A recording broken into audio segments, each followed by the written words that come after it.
Hi, everybody. Caregivers are obviously very talkative this morning. Hi, I'm Debbie Lincoln. I am the chairman of the Council on Aging. And the Council on Aging is the reason that you are here today, because it is our goal to help our seniors. And we put together what's called the Caregiver Connection. And that is why you are here, because we're very concerned about all our caregivers, the stress that they are under, and we are looking for ways to help you. And we have a wonderful team that's part of our COA, and it is Kathy Beal, Susan O'Sullivan, and Elena Christopher, who could not be here today, and also our wonderful Pauline Roy, who is out sick. She did not want to make our caregivers sick, so she stayed home, but she's a wonderful resource, and we are so grateful for all she does for our seniors. So we have a speaker here today, but before we start, we're going to have lunch. Kathy is going to introduce our speaker, but we have a wonderful lunch for you before that. This is Kathy Beal. Thank you. I want to welcome everybody. I don't know one person that doesn't know somebody that's been put in a caregiver position. This group or this resource is not just for elderly. You don't have to be a senior. I'm hoping, get the word out. I put it on my private page, Facebook page, everywhere. This is for anybody that is doing caregiving for anybody. It can be a mother taking care of their child. It can be a child taking care of their mother. It can be a spouse that all of a sudden is finding, I'm more of a caregiver than a spouse now. It's for everybody. We have Kayla Douglas here with us. She has her own business called Loving Light Home Care.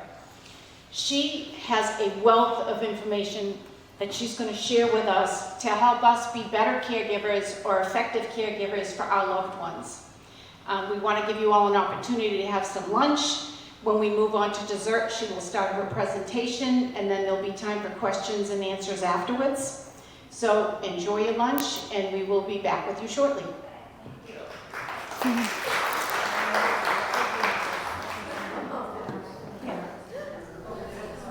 Thank you guys for coming to have lunch, and hello.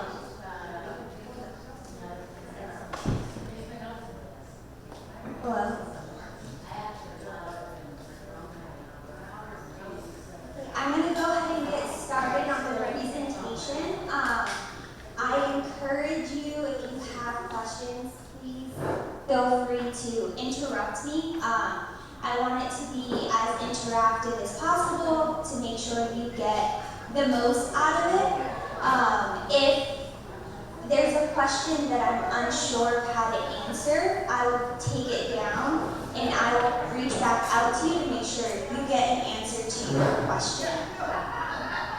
So before I begin with the presentation, I'm going to just introduce myself a bit, tell you about myself, my agency, and then we will go from there. So my name is Kayla Douglas. I am the proud owner of Loving Light Home Care. I'm based out of Shirley, Massachusetts. I service along Route 2 all the way from the Fitchburg area down to Concord, Littleton, and Maynard, so along the Route 2 stretch. I've had my own agency now since November of last year. I left corporate America and really felt God placing this calling on my life to provide care and be advocates for seniors. I have a firm belief that your age group or seniors' age group are often forgotten about, overlooked, and just kind of pushed aside. And my whole goal with Loving Light Home Care is to help bring awareness and provide loving care and serve the people that need assistance. So today I'm going to go over effective caregiver roles and some strategies for advocacy. So as a caregiver, which how many people in this room, just raise your hand,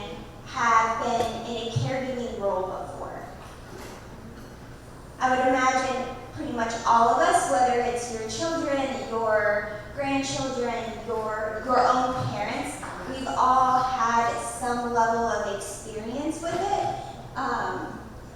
So as a caregiver, it is our responsibility to provide daily support for the loved one, both physically, emotionally, as well as in social atmospheres. We are expected to monitor health changes and the needs of those that we're caring for. Another expectation is we are the voice when it comes to dealing with health professionals, especially when you're dealing with an elderly parent or someone who it may be difficult to communicate needs. Most importantly, as a caregiver, you are the voice for your loved one. One thing that I find extremely important as a caregiver role is when you're caregiving for other people, you often forget to care about yourself. So we're going to talk a bit more about that in the next couple of slides. So here are some qualities on how to be an effective caregiver. First, we need a lot of empathy. Next, as I put in bold and it's underlined, patience. Put yourself in the shoes of your loved one. Say you're caring for an individual who has a form of dementia. It can be extremely difficult to, daily deal with somebody who is suffering from memory loss.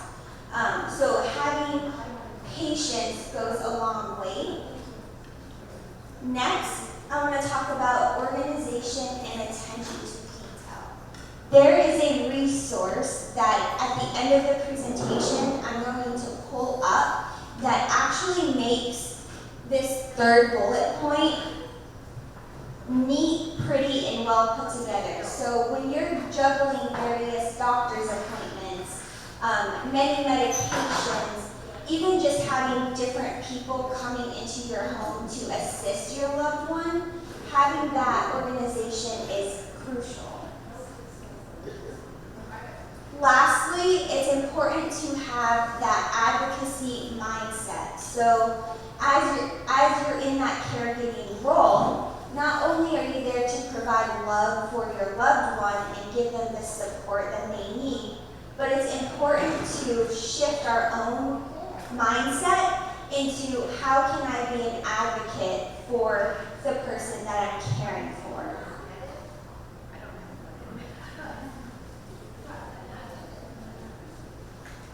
Now, going back to some of the self-care for caregivers. So it's extremely important that for ourselves, we recognize our limits. It's better to be proactive than reactive when a catastrophe happens, when we're caring for someone who is sick or is just aging and is no longer able to do the things they were once physically capable of doing. It's important to take breaks to avoid burnout. Studies have shown that the caregiver actually has a higher chance of passing away before the individual that they're caring for. So going back to my point earlier about when you're in the caregiver role, we often put aside our own medical appointments, our own care.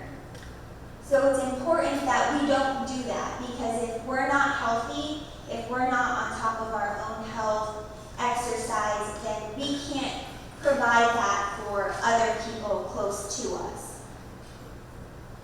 And again, a healthy caregiver is a better advocate.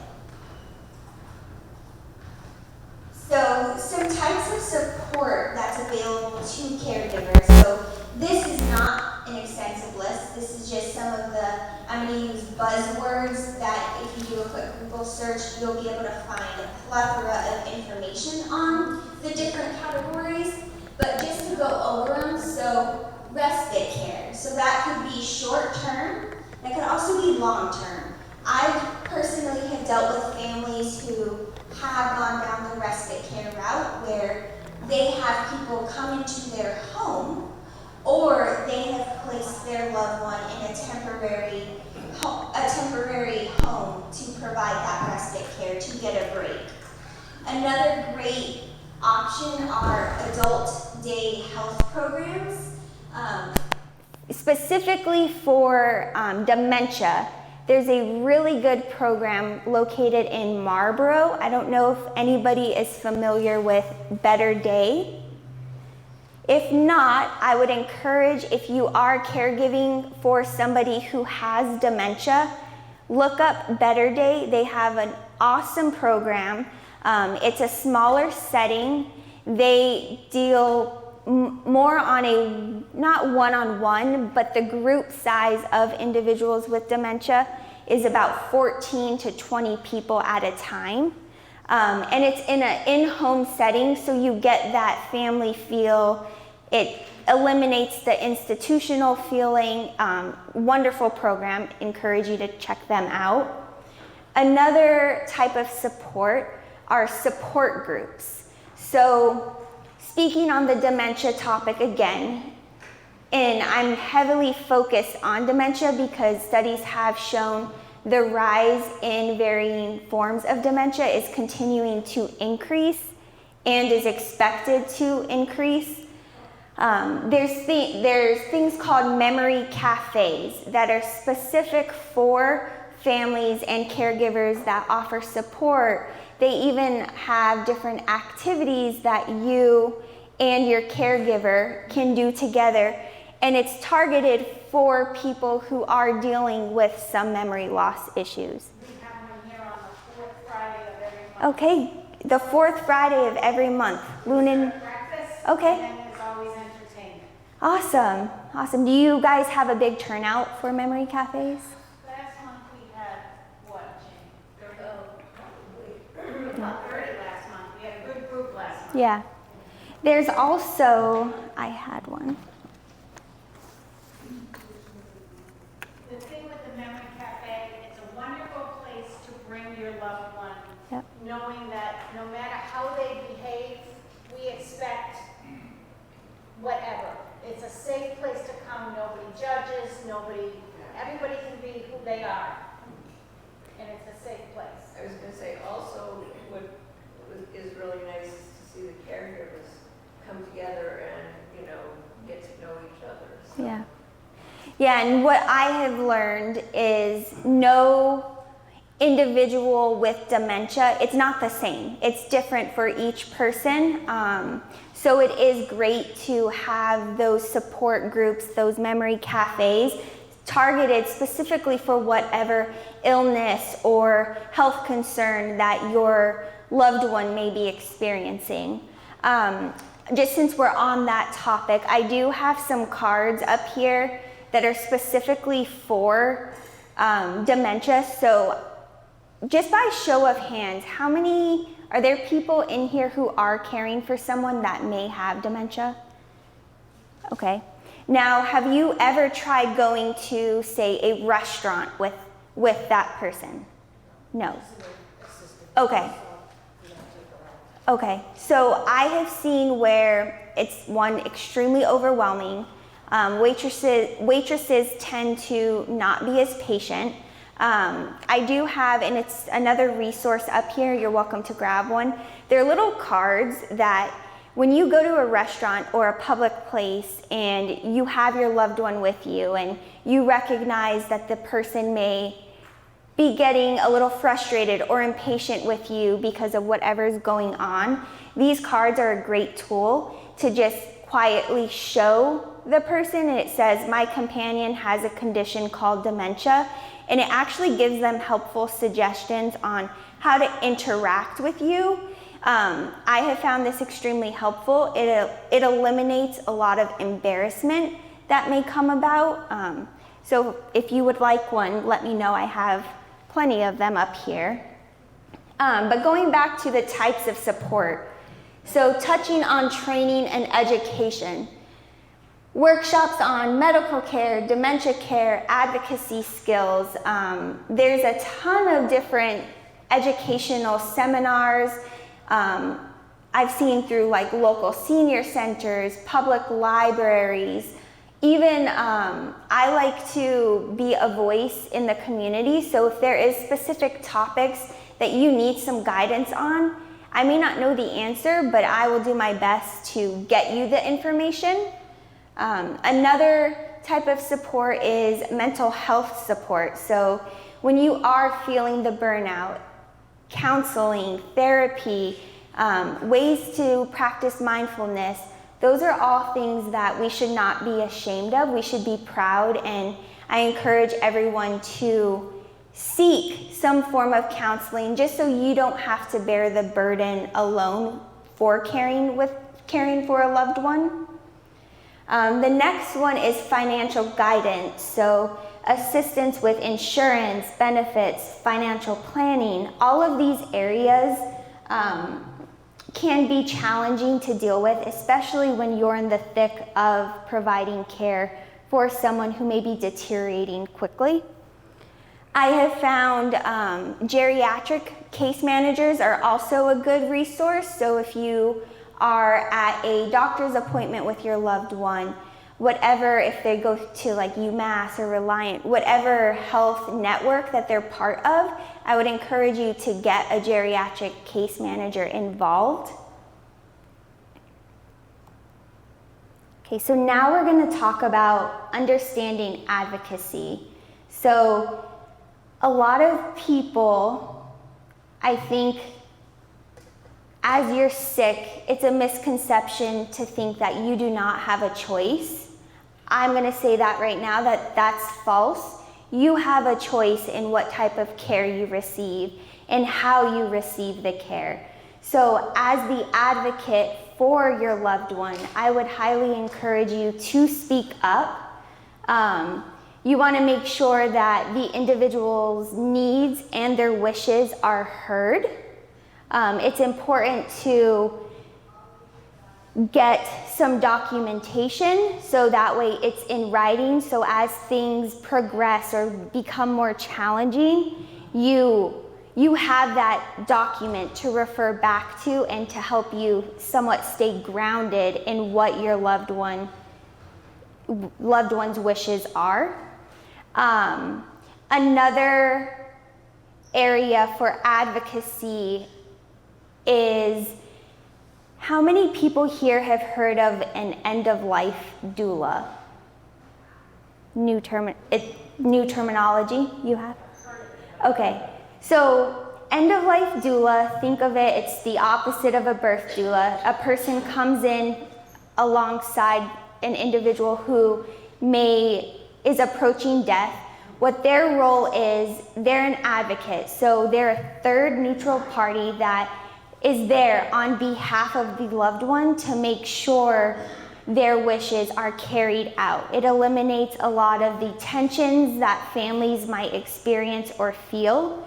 So as that scenario may approach, I would encourage you to reach out to a local end-of-life doula, and if you do need a resource, let me know. I happen to be one, but I also know of other people. Going back to advocacy, so it's also important to protect the individual's rights and their dignity. We're there to help navigate complex medical systems, and then also to partner with their care team. So going back to a geriatric case manager, they're a good resource and central person to kind of connect all of the pieces together, especially when you're dealing with various doctors. Now, some common challenges in the healthcare system. So, short appointment times, complex medical jargon. When you're in appointments with your loved one, don't be afraid to ask them to slow down their speech or to use commonplace terminology that non-doctors would understand. That's extremely important. Another challenge is the fragmented communication between providers. So Making sure that the whole healthcare team is on the same page will help eliminate a lot of stress and burnout that as the caregiver you might experience. Also, another challenge is the patient's voice or your loved one's voice. It can be diminished. So, and I'm guilty of this myself, where we're out and about with our loved one, we're at a doctor's appointment, and you may think that they don't understand or they're taking too long to respond. I would encourage you as a caregiver to slow down and allow your loved one to be part of the conversation. It will make the teamwork and the cohesiveness between you, the individual, as well as the healthcare professionals to flow much smoother. And so next I want to go over this infographic here about how to interact with healthcare systems as a caregiver. At the end of this presentation, I'm going to pull up it's called a caregiver notebook. It's free, you can get it on the internet, and I can show you all the link for it.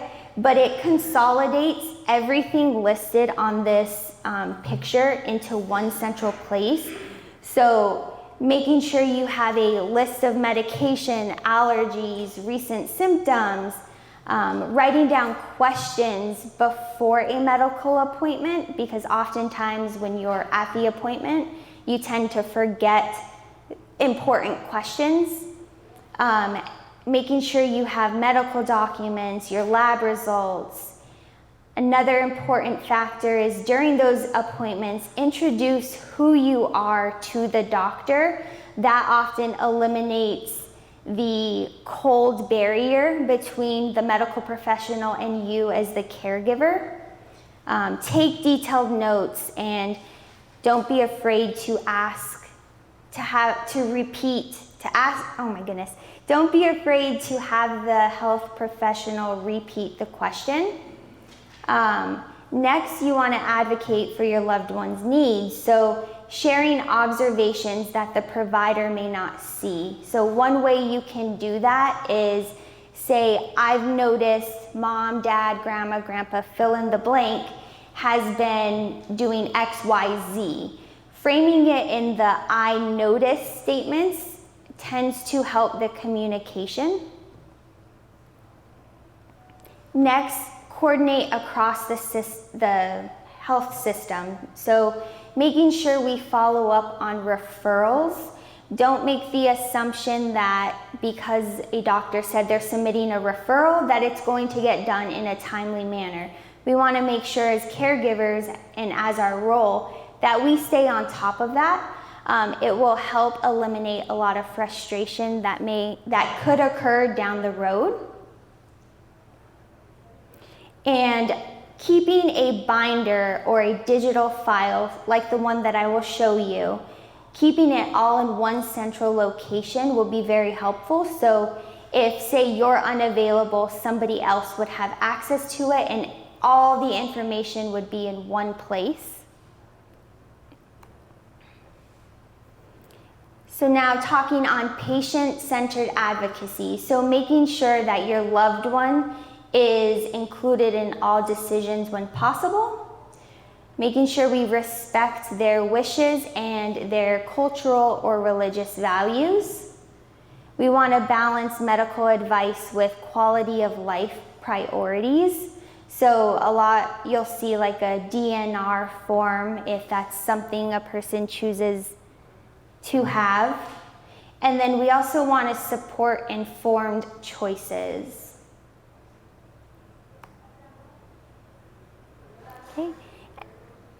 Going back to communicating with health professionals, so we want to be respectful, concise, and assertive. Again, using the I statements, the I've noticed.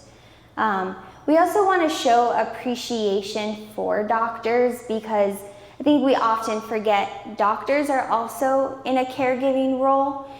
So being able to express gratitude and thankfulness for them and for the time that they're giving our loved one will go a long way.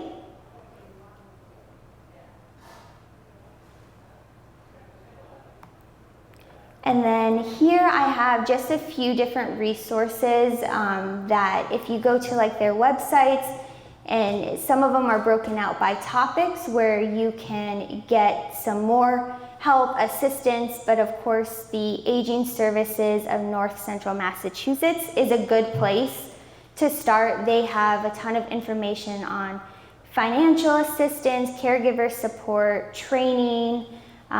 Your local senior center, they can help with referrals, different activities and support. This springwell.com website, this is a website local to Massachusetts, and I'm gonna flip over to them in just a second. I would encourage you to check them out. They have a ton of helpful information. That is also where you can get the caregiver notebook that I was mentioning.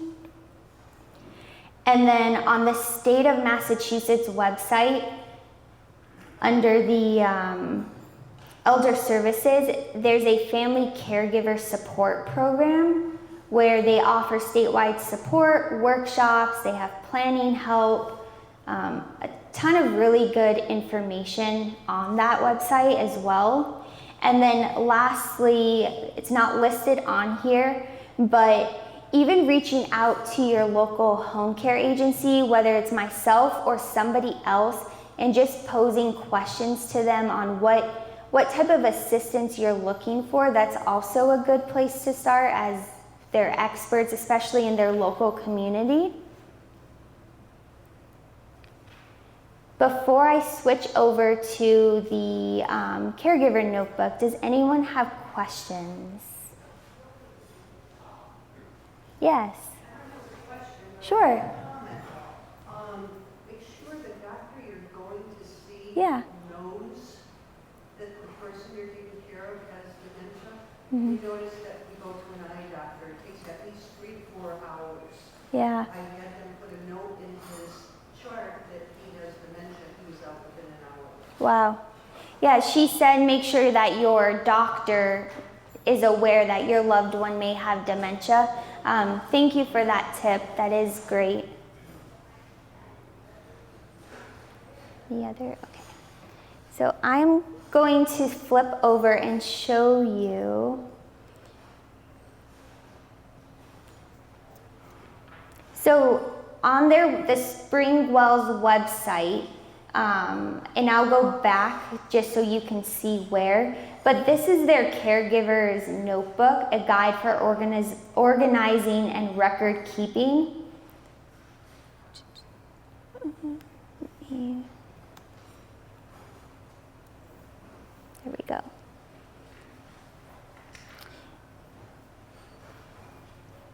So it breaks it down into different contents, and you can print it out or you can leave it on the internet, on like your computer, and it's hyperlinked so you can click through it. But it has all the important information that you should have consolidated in one place on the individual that you're providing care for. So their basic information, like their who they are and things of that nature. And then you have caregiver information, a daily log. The next section is about their medical history, so where they get prescriptions from, important medical events, surgeries, past tests, who their doctors are. Another section for like call logs or visit notes. Now, some of these sections may not be applicable to everyone, but it is, I have found it's a good resource that has a lot of important information in one place so you don't have to flip through.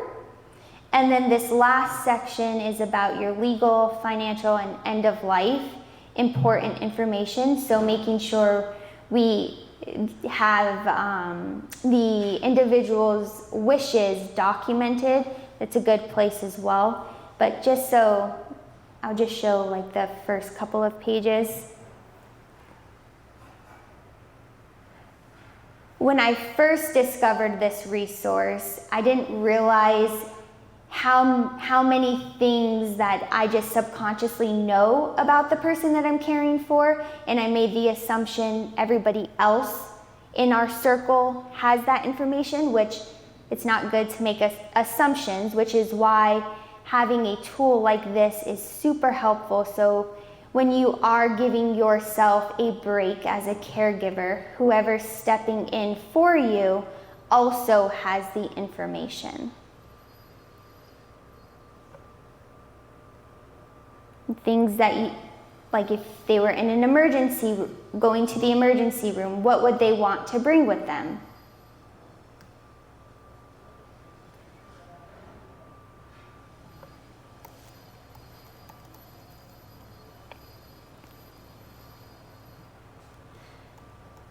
So this is their website, and under their resources tab, they have a caregiving resource, but they also have a bunch of other categories as well. So dementia, disability, housing, nutrition, but specifically for caregivers, since we're all in that caregiving role,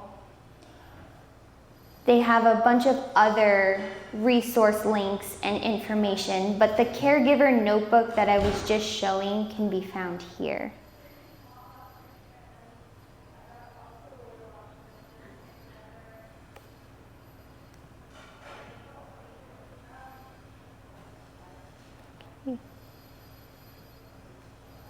There any other questions, comments, helpful tips, things that have worked for you all? Yeah. I have a sort of a comment. Sure. And a question. I was put in a bad position. My first husband passed away, but while he was sick, Yeah. he had a couple of things that happened, and one of them was that the doctors weren't able to do a certain procedure, and because I was so upset, I didn't know who to call at the hospital, because I don't know if anybody's been through this, but you don't get your own doctor, you get a hospital list. And so I didn't know if there's somebody in charge of them, because I tried calling one of the doctors and he said, well, I'm not his doctor. You know, I said, we prescribed some medicine, I thought you were. So who do you call when your loved one is seeing a hospitalist? I don't know. Before I give my answer, has anyone here experienced that before? How did you handle it? Well, it was a good friend, and I was executive of a state. It was an end-of-life decision. And the doctor who was treating her was not that attentive to what she was wanting and what I was saying. So the hospital, which was UMass and Clinton, had a patient advocacy staff. So I called that person, and she was very helpful in straightening things out. Okay. So most large hospital systems will have a patient advocate counselor. If they're having trouble with the physician or the nurse or whatever, you can go to them to get some action. That's what I was saying. You were going to say? So I was going to say definitely the patient advocacy counseling team at the hospitals. Depending on what stage your individual is at, if it is more of end of life, an end of life doula, not only are they there for the individual who is approaching end of life, but they're also there for the family. So they're a good support system and team to lean on as well. And also a geriatric case manager, they have a wealth of knowledge that is often overlooked. So going to them with questions or just even expressing concerns, that can also be helpful. What's the difference between an end-of-life doula and like hospice care? Yeah, so an end-of-life doula, so typically they're usually a part of hospice or come alongside them, but an end-of-life doula is going through the active process and helping the individual pass away. With hospice, they incorporate incorporate more of the medical side, the treatment, making sure there's no pain. Whereas the end-of-life doula, you're there for support and comfort for the family during that dying process. Think of it similar to having a birth doula. You know, the birth doula is there to be the coach for the woman as they're delivering a baby, making sure their wishes and their birth plan is held to as long as it's safe. A death doula does the opposite, but for the dying process. Another question. Sure. My sister lives in the Midwest and fell and broke her wrist last week. Yeah. And so she had surgery yesterday, and she can't use her hand. And so I tried to get, services for her for like bringing in meals. Yeah. And I just got caught in this like web of places where they do deliver, but do you have any suggestions about how to, because some of them would say, you get a month free, and then I'm thinking, oh, then you're going to be stuck with probably a year of food or something, Are there any places, well, first of all, around here, what do people do? So a lot of people, they use Meals on Wheels. Some of the senior centers partner with Meals on Wheels or provide food for people at home.